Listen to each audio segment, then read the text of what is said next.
오늘 우리들에게 주시는 하나님의 말씀 요한복음 10장 22절에서부터 30절까지의 말씀입니다.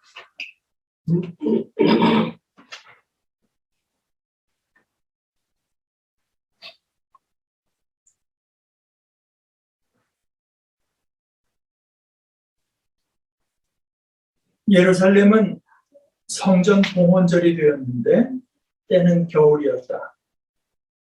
예수께서는 성전 경내에 있는 솔로몬 주랑을 거닐고 계셨다. 그때 유대 사람들은 예수를 둘러싸고 말하였다. 당신은 언제까지 우리의 마음을 졸이게 하시렵니까? 당신이 그리스도이면 그렇다고 분명하게 말하여 주십시오. 예수께서 그들에게 대답하셨다. 내가 너희에게 이미 말하였는데도 너희가 믿지 않는다. 내가 내 아버지의 이름으로 하는 그 일들이 곧 나를 증언해 준다. 그런데 너희가 믿지 않는 것은 너희가 내 양이 아니기 때문이다. 내 양들은 내 목소리를 알아듣는다. 나는 내 양들을 알고 내 양들은 나를 따른다. 나는 그들에게 영생을 준다.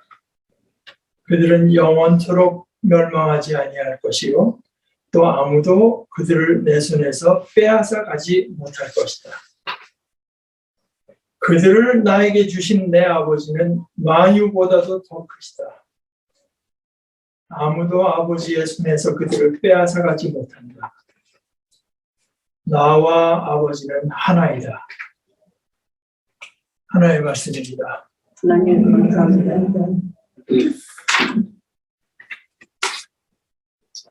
우리가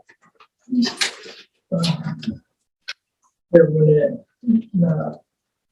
기독교 전통에서 다 그런 건 아닙니다만 12월 25일을 성탄절로 지키고 있는데요. 그 12월 25일과 많이 겹치고 그 비슷한 시기에 유대인들의 절기가 있습니다. 유대인들은 이제 그때를 하누카라고 해서 지키게 되는 8일 정도 지속되는 절기입니다. 예수님 오시기 한 200년쯤 전에 유대 땅은 늘 외적에 시달리다가 그때 유대 땅을 다스리던 정권은 이제 시리아, 구약에 나오는 아시리아에서 온 이름이 시리아의 왕이었던 안티오쿠스 에피파네스 3세가 이제 한 200년 전쯤에 주전 200년경에 그 팔레스타인 지역을 이제 장악하는데요. 그는 정식적으로 그 유대인들이 자기 땅에서 자기들의 종교를 이제 지키도록 허락했습니다. 그런데 그가 죽고 나서 그 아들인 안티오쿠스 에피파네스 4세는 그의 아버지와 달랐어요. 유대인들더러 그리스의 신들을 섬기도록 강요했고 주전 168년에는 그 군사들이 예루살렘, 거룩한 도성 아니겠습니까? 예루살렘에서 유대인들 수천 명을 학살하고 드디어 그 예루살렘 성전 안에다 제우스 신상을 세워놓고 또 그 성전 경내에서는 유대인들이 가증하게 여기던 돼지를 제물로 쓰는 식으로 말하자면 유대인들의 종교를 능멸했습니다. 그러니까 도저히 참을 수 없던 유대인들이 이제 반란을 일으키는데 이 군사적 저항을 주동하던 인물이 제사장이었던 마타티아스라는 사람이고 그의 5 아들이 주동을 해서 이제 군사적 저항을 벌입니다.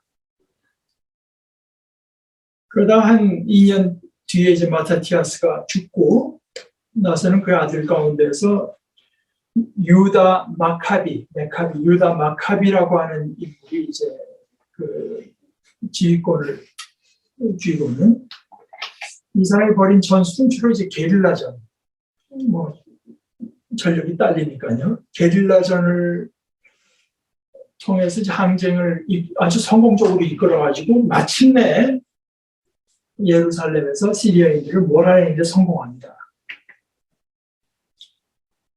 그러면서 첫 번째 한 것이 성전을 깨끗하게 하는 거죠. 가증한 것들을 다 몰아내고 깨끗하게 한 뒤에 하나님께 이 성전을 다시 봉헌하고 마침내 그 유대인들이 이제 지금도 회당 같은 데 가면 이제 7개 달린 촛대 같은 게 달린 메노라라고 하는 거기에 불을 붙이는데요.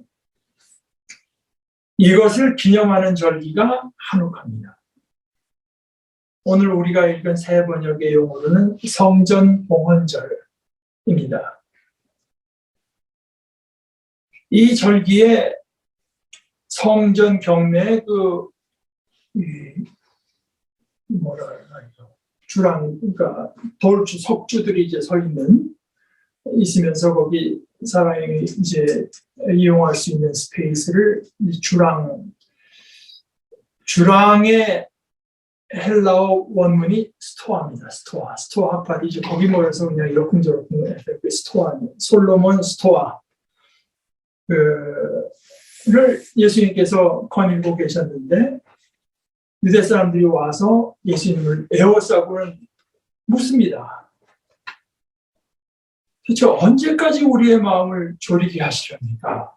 또 다른 분이 우리 언제까지 애태우시겠습니까? 그러면서 요구하는데요.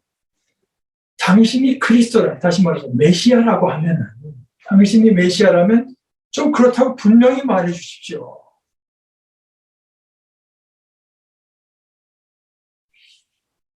예수님이 과연 메시아인가 아닌가? 참 그들이 던진 질문은 옳았습니다. 예수님이 메시아인가 아닌가? 이것이 모든 것을 결정짓는 사실 가장 중요한 질문입니다. 최소한 우리는 그렇게 믿습니다. 여기에 모든 것이 달려있다고 믿습니다. 우리가 이처럼 주일마다 와서 모이는 것이 과연 헛된 일인가 의미 있는 일인가 여기에 달려있습니다.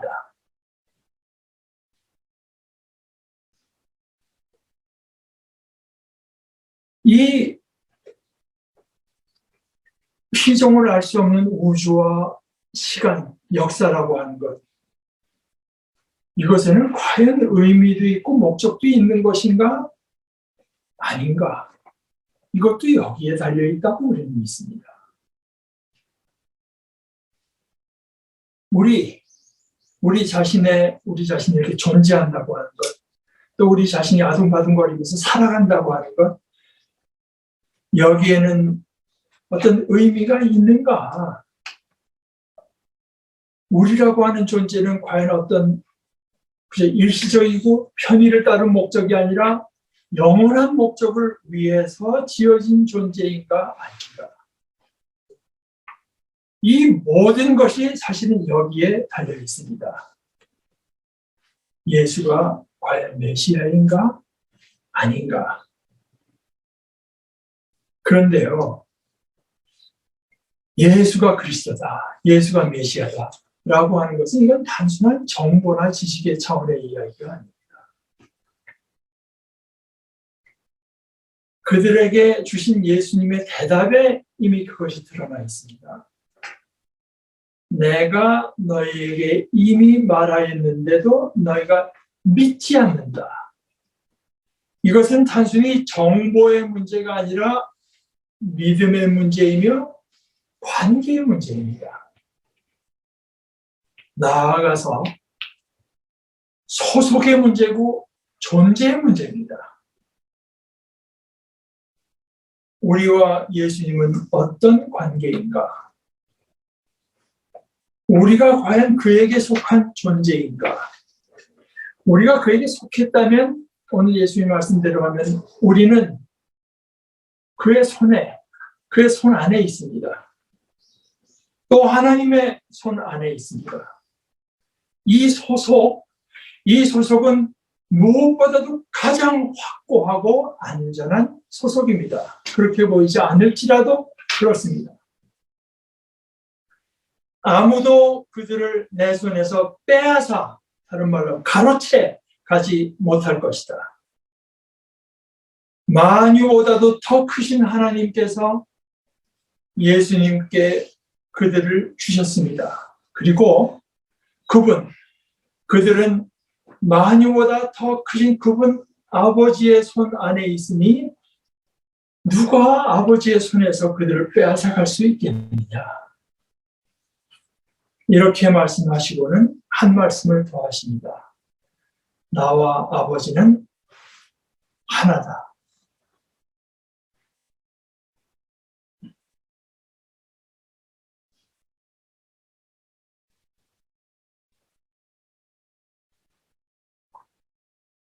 예수님은 이미 25절에서도 이렇게 말씀하셨습니다.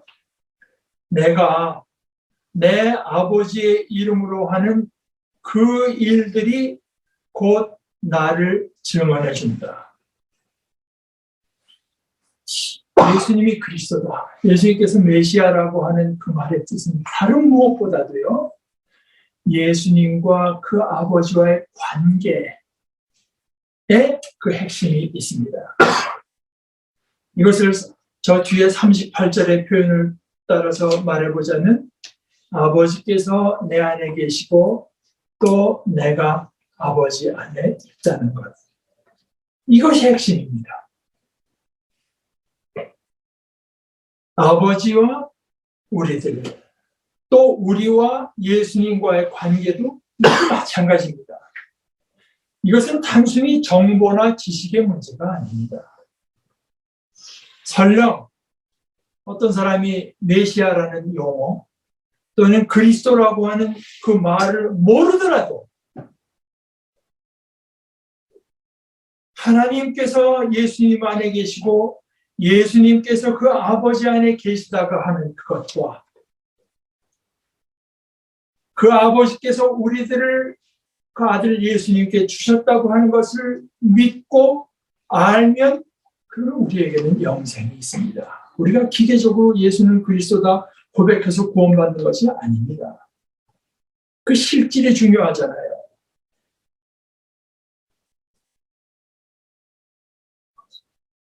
그 반대의 경우에 대해서는 신약성경 말씀 중에 야고보서에서 잘 말해줬습니다. 2장 9절에 이렇게 말하는데요.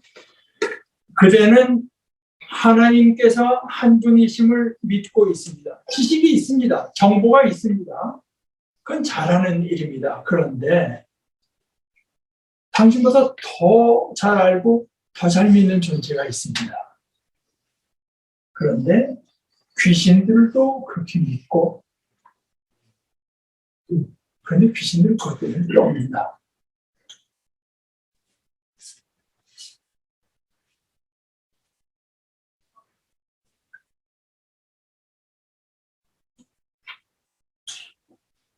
가장 중요한 것은 결국 관계입니다. 용어보다도 더 중요하고 본질적인 것은 우리가 그 용어로 표현하려는 그 내용, 그거 아니겠습니까? 우리가 예수 그리스도를 메시아라고 고백할 때, 제가 지금 고백이라고 말했는데요. 그것은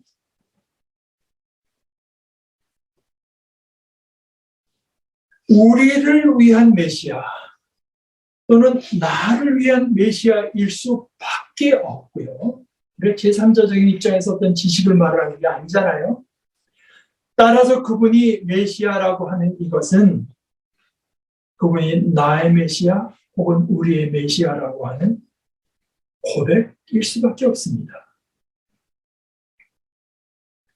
당신이 메시아라면 그렇다고 분명하게 말해 주십시오 하고 애타게 요구하던 유대인들이 얻은 예수님의 응답은 뭔가? 좀 엉뚱해 보이는 것처럼 오히려 당신들이 믿으려 하지 않는다고 하는 것이었고, 그리고 그들이 믿으려 하지 않는다고 하는 그것이 보여주는 것은 뭐냐? 당신들이 내 양이 아니라는 아주 경악스러운 말씀입니다.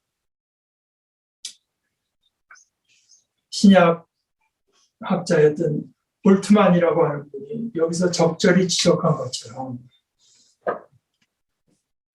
예수님은 신앙 자체이시기 때문에 예수님이 불신앙의 어떤 영역으로 들어간다고 하는 것은 불가능하고, 그러니까 말하자면 그들의 차원에서 그들과 말을 섞을 수는 없고,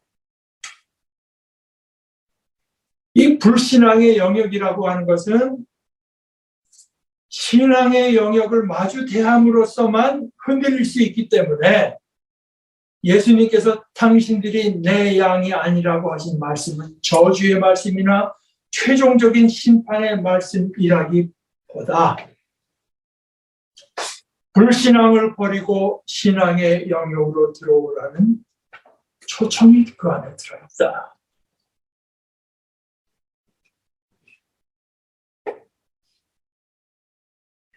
그런데 이 신앙의 영역에 속한 사람, 즉 예수님의 양떼에 속한 사람은 어떤 사람인가?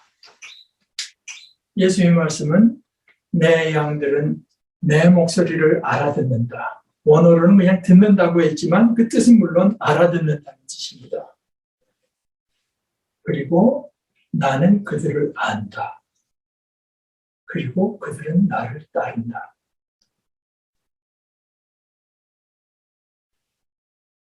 요한복음 14장 23, 24절에서도 주님은 이렇게 말씀하십니다. 누구든지 나를 사랑하는 사람은 내 말을 지킬 것이다. 그리하면 아버지께서 그 사람을 사랑할 것이요 내 아버지와 나는 그 사람에게로 가서 그 사람과 함께 살 것이다. 또 반대로 나를 사랑하지 않는 사람은 내 말을 지키지 아니한다. 너희가 지금 듣고 있는 이 말은 내 말이 아니라 나를 보내신 아버지의 말씀이다.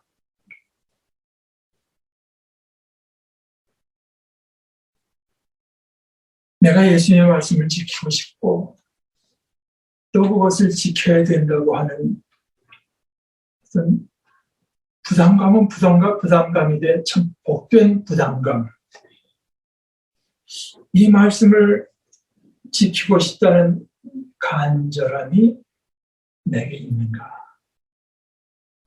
그것이 아예 없으면 예수님하고 나는 상관없는 사람입니다. 제가 조금 아까 말씀드린 이 볼트만이라고 하는 분은 오늘 우리가 나누는 말씀에서 신앙의, 제가 이 영어를 어떻게 번역하냐면 security라고 하는 것을 생각합니다. security 무슨 말? 안전이라고 하면 safety라고 하는 게 있고, 확실성이라고 하면 certainty라고 하는 게 있고, 뭐 보장성이라고 하면 guarantee라고 하는 게 있어요. security는 뭐라고? UN 안전보니까 안전보장도 좀 이상하고 어찌됐건 하여간 뭐 안전하게 보존된다는 뜻 아니겠습니까? 신앙의 security에 대해서 생각합니다. 근데 이분이 워낙 이 신앙이라고 하는 말을 좋아해서 이렇게 표현한 것이지, 사실 본문을 보게 되면 신앙이라기보다 그분의 양떼가 하나님의 손안에 있고 예수님의 손안에 있다고 하는 이것, 또 예수님께서 그 양에게 주시는 영생, 그것의 시큐리티를 말하고 있습니다.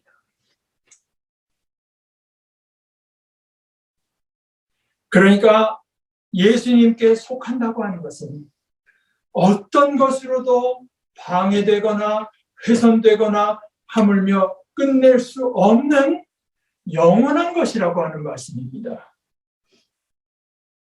이것은 로마서 8장 마지막에 기쁨의 찬 화관과도 그대로 일치하는 말씀입니다.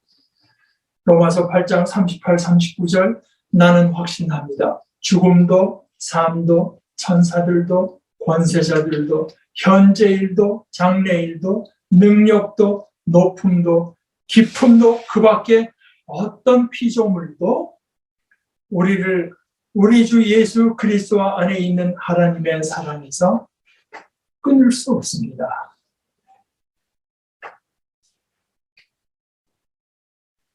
예수님의 양이라고 하는 것은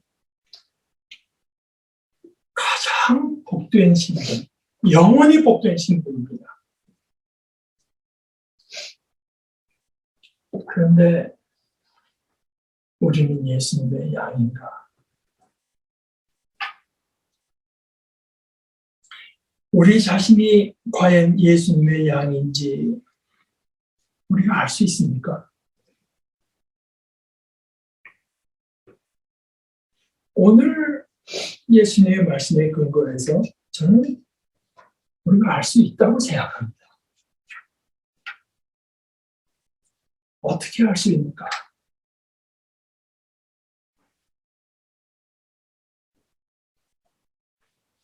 예수님의 말씀, 예수님께서 하시는 말씀을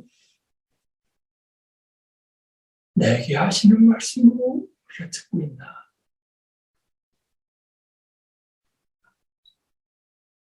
내 목자의 음성으로 나에게 들리는가? 과연 그렇다면 그 사람은 영원히 복된 사람입니다. 아멘. 우리 함께 기도하십시다. 하나님 아버지, 우리를 이처럼 사랑하셔서 독생자 예수 그리스도를